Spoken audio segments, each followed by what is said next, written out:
আসসালামু আলাইকুম বন্ধুরা, ভালো লাগার মুহূর্ত চ্যানেলে আপনাদের সকলকে জানাই স্বাগতম। আমি আপনাদের মাঝে একটি সুন্দর কন্ট্রোলার বোর্ড তৈরি করে দেখাতে চেয়েছিলাম। সোলার কন্ট্রোলার বোর্ড, যেটার মাধ্যমে আপনারা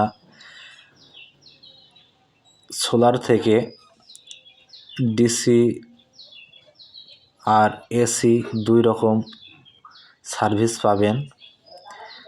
ঠিক এই জন্য একটি 10 ঘাটের বোর্ড ম্যানেজ করে আপনাদের মাঝে তৈরি করে দেখানোর ইচ্ছা পোষণ করেছিলাম। হয়তো এটার মাধ্যমে আপনারা অনেকে উপকৃত হবেন। বিশেষ করে কারেন্টের বিল অনেক সময় আমাদের বেশি খরচ হয়ে যায়, বিশেষ করে গরমের সময়তে আমরা কারেন্টের বিল দিতে গিয়ে হিমশিম খাই। তাই কিছুটা হলে উপকৃত হবেন সেই আশায় সুন্দর এই পদ্ধতিটা দেখাতে চেয়েছিলাম। যেহেতু দীর্ঘদিন আমি এই সার্ভিসটা গ্রহণ করে আসছি, আর সেটা ঘরের দেওয়ালের সাথে, তাই ভালোভাবে বোঝাতে পারবো না দেখিয়ে তাই একটি কন্ট্রোলার বোর্ড তৈরি করার মধ্য দিয়ে আপনাদের সুন্দর এই ধারণাটা দেওয়ার জন্যই মূলত আমার এই পরিশ্রম করাটা। তবে পরিশ্রম করলে যে শুধু বৃথা যাবে তা নয়, যেহেতু বোর্ডটাও আমি মুভ করতে পারবো বিভিন্ন জায়গায়, এই ক্ষেত্রে আমারও সুবিধা হবে। যাই হোক, ইতোপূর্বে ভিডিওতে আপনারা জানতে পেরেছেন এই বোর্ডটা ম্যানেজ করতে আমার বেশ হয়রানির শিকার হতে হয়েছে। বর্তমানে এই বোর্ড বাজারে পেলাম না, এখন আর এই বোর্ডগুলোর প্রচলন নেই। তাই নিজের ঘরের পুরাতন বোর্ড খুলে এনে আপনাদের দেখানোর চেষ্টা করছি। আর সেখানে কারেন্টের লাইনে লম্বা 8 ঘাটের যেসব বোর্ডগুলো থাকে ওই বোর্ড লাগিয়ে দিয়েছি। শুধুমাত্র সুন্দর এই ধারণাটা আপনাদের মাঝে উপস্থাপন করব, তাই দ্রুত এই ব্যবস্থা করা। দেখতে পাচ্ছেন বোর্ডের দেওয়ালের সাথে যে পেরেক মারা হয়েছিল সেই সমস্ত জায়গা কানা ফাটাগুলো তাতাল গরম করে একটু ঠিকঠাক করে নেওয়ার চেষ্টা করছি। তবে নতুন বোর্ড হলে হয়তো একটু বেশি ভালো হতো, মনের মতো হতো আর কি। কি আর করার, যেহেতু আমাদের এখানে পাওয়া গেল না। আপনারা ম্যানেজ করার চেষ্টা করেন আর এভাবে বোর্ড তৈরি করার চেষ্টা করেন। পূর্বে বলেছি একটি 10 ঘাটের বোর্ড লাগবে, একটি ইনভার্টার লাগবে 180 ওয়াটের চায়না ইনভার্টারটা।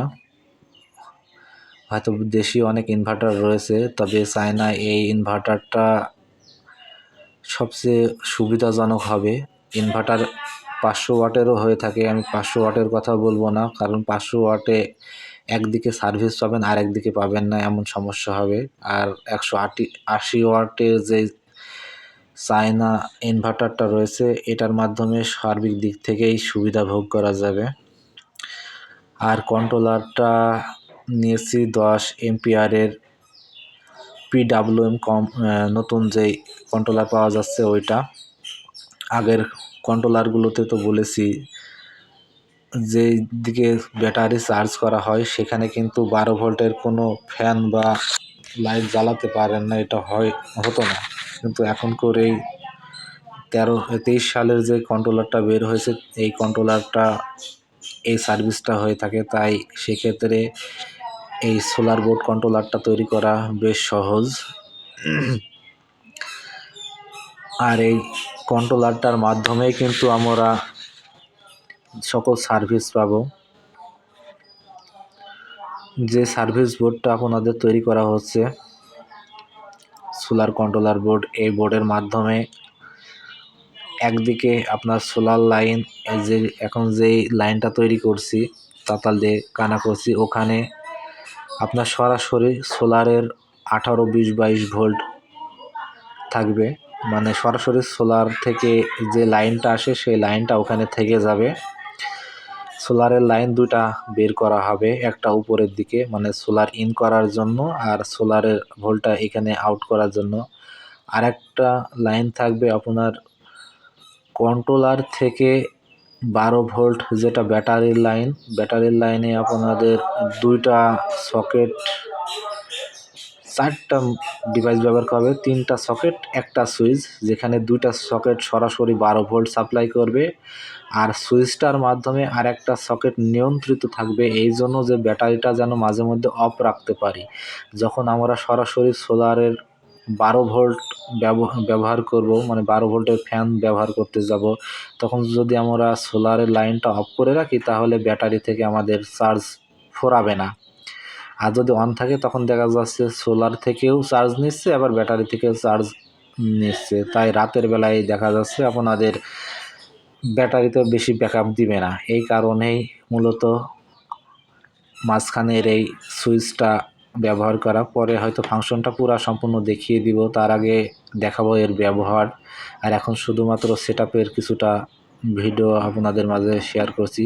পূর্বেই বলেছি আমি এডিটিং বিষয়ে বেশি দক্ষ নই, এই কারণে শর্ট করে দেখানোর চেষ্টা করছি যেন আপনারা উপকৃত হন।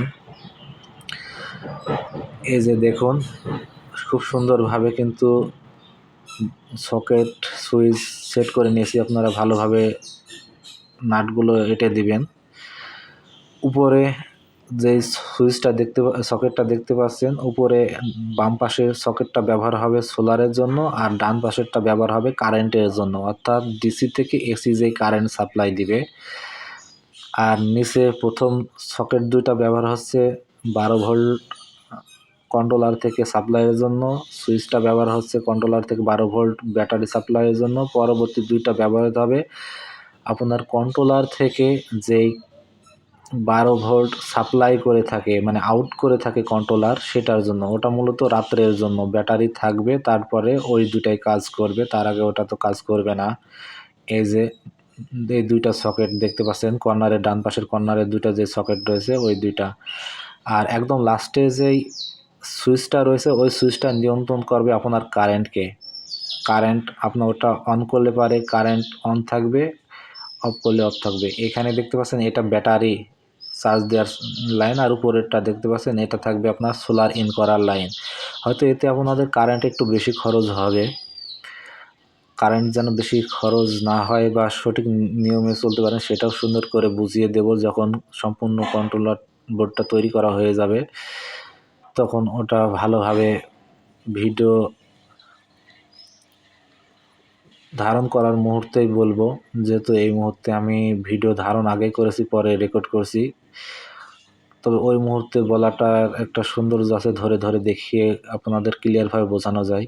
যাই হোক, কন্ট্রোলারটা আপনারা সেটআপ করার পূর্বে ওই জায়গাটাতে বসিয়ে নেবেন, এরপর কলম দিয়ে জায়গা নির্বাচন করে নেবেন বা কালি করে নেবেন যে জায়গাগুলা কানা করতে হবে, তাহলে পারে আপনার সঠিক জায়গায় স্ক্রু বসাতে পারবেন বা নাট বসাতে পারবেন। বোর্ডটা আমি খুব মনোযোগ সহকারে দেখিয়ে দিয়েছি। এই যে ইনভার্টারটা 180 ওয়াটের ইনভার্টার, এটা কখনোই আপনার 180 ওয়াট সার্ভিস দিবে না, ওটা 70 ওয়াট পর্যন্ত ভালো সার্ভিস দিবে। আর এটা সরাসরি আপনার মনে করেন সোলার লাইন থেকে সরাসরি সংযোগ হয়ে কিন্তু আপনার কারেন্ট সাপ্লাই দিবে। তাই এই বোর্ডটা আপনাদের সেভাবে তৈরি করা হচ্ছে, আপনার ব্যাটারি লাগানো থাকলে পারেও কারেন্ট সাপ্লাই দিবে, যদি কারেন্ট লাগানো না থাকে দিনের বেলায় সূর্য আছে, সোলার লাইন ইন করা রয়েছে, ও আপনার কারেন্ট সাপ্লাই দেবে। এতে আপনি 2টা মোবাইল চার্জ করতে পারবেন একটা মাল্টি প্লাগ ব্যবহার করে, আর 2টা কারেন্টের বাল্ব জ্বালাতে পারবেন। অনেকেই আছে দিনের বেলায় কিন্তু আমাদের কারেন্টের বাল্ব জ্বালানোর প্রয়োজন হয়, সেক্ষেত্রে আমাদের উপকার হবে। আবার অনেকে রয়েছে যে কন্ট্রোলারের উপর যে 2টা ইউএসবি পোর্ট দেওয়া রয়েছে, আমরা ভালো মোবাইলগুলো ওখানে চার্জে দিতে চাই না, না জানি কখন সমস্যা হতে পারে, কিছুটা ভয় থাকে আমাদের। সেই ভয়টা দূর করতে বা তার থেকেও সার্ভিস পেতে আমরা এই কারেন্টের লাইনটা ব্যবহার করব, যেখানে মোবাইলের চার্জারটা দিয়ে মোবাইল চার্জ করতে পারবো। এখানে ভয়ের কোনো কারণ নেই, তারপরেও 2টা ফাংশন থাকলে হয়তো বেশি উপকৃত হবেন। মানে এক কথায় একের ভিতর অনেক কিছু, একের মধ্যে অনেক কিছু পেয়ে যাব আমরা এখানে। এটা সেটআপ করা খুব সহজ, শুধু এইগুলা বসানো বা বোর্ডের সাথে লাগানো এই একটা ঝামেলা। এই যে কানা করতে হচ্ছে, এখানে কন্ট্রোলার থেকে যে 6টা তার ভেতরে প্রবেশ করবে, অর্থাৎ কন্ট্রোলারে 2টা সোলারের লাইন, 2টা ব্যাটারির লাইন, 2টা ব্যাটারি আউটপুট লাইন, মোট 6টা এই যে কানা করে ফেলেছি এখানে সে তারগুলো প্রবেশ করানোর জন্য। তবে আপনারা চেষ্টা করবেন ভালো মানের সোলারের তার ব্যবহার করতে এই জায়গাতে। আমার কাছে অবশ্য এই মুহূর্তে তার ছিল না, তাই আমার ব্যবহার করা মানে সোলার লাইনে লাগানো সেই তার থেকে এক্সট্রা যেগুলো একটু বাড়তি মনে হয়েছিল সেখান থেকে কেটে এনেই কিন্তু ব্যবহার করার চেষ্টা করছি। এই যে এই মুহূর্তে তার দিয়ে বোঝানো হচ্ছে, যে তারটা দেখতে পারলেন ওটা কিন্তু ব্যবহার করা, দেখতেই পাচ্ছেন উপরে চামড়া কিন্তু কালো মরিচা ধরে গেছে। এই যে আপনারা চেষ্টা করবেন নতুন তার ব্যবহার করতে। আমি কিন্তু চেষ্টা করছি আপনাদের মাঝে সুন্দরভাবে বোঝানোর জন্য, তাই কিছু করার নেই। তারটা কাছে না থাকায় তারপরেও এই তারগুলো নিয়ে আসা হয়েছে। বাইরে দিনে ভিডিও ধারণ করা একটু ঝামেলা, বাইরের সাউন্ড কিছু মনে করবেন না, যেহেতু এটা বাড়ি আর দিনের বেলায় ভিডিও ধারণ করা এটাই সমস্যা। এখান থেকে তারগুলো সুন্দর করে কেটে নিয়ে ব্যবহার করা যাবে। তাই আপনারা ভিডিওটা যদি ভালোভাবে মনোযোগ সহকারে দেখেন আর বোঝার চেষ্টা করেন তাহলে খুব সহজে কিন্তু পেরে যাবেন। এই যে সোলারের বোর্ড, অর্থাৎ সোলারের কন্ট্রোলার থেকে ব্যাটারি লাইন আমি এই তারটা ব্যবহার করি, সেখানে এক্সট্রা হিসাবে যতটুকু ছিল ততটুকু কেটে নিয়ে এসেছি এখানে ব্যবহার করার জন্য। আপনারা চেষ্টা করবেন এই জাতীয় ভালো তারগুলো ব্যবহার করতে। এই তারটা অবশ্য 75 টাকা ওয়াট নিয়েছিল আমার কাছ থেকে।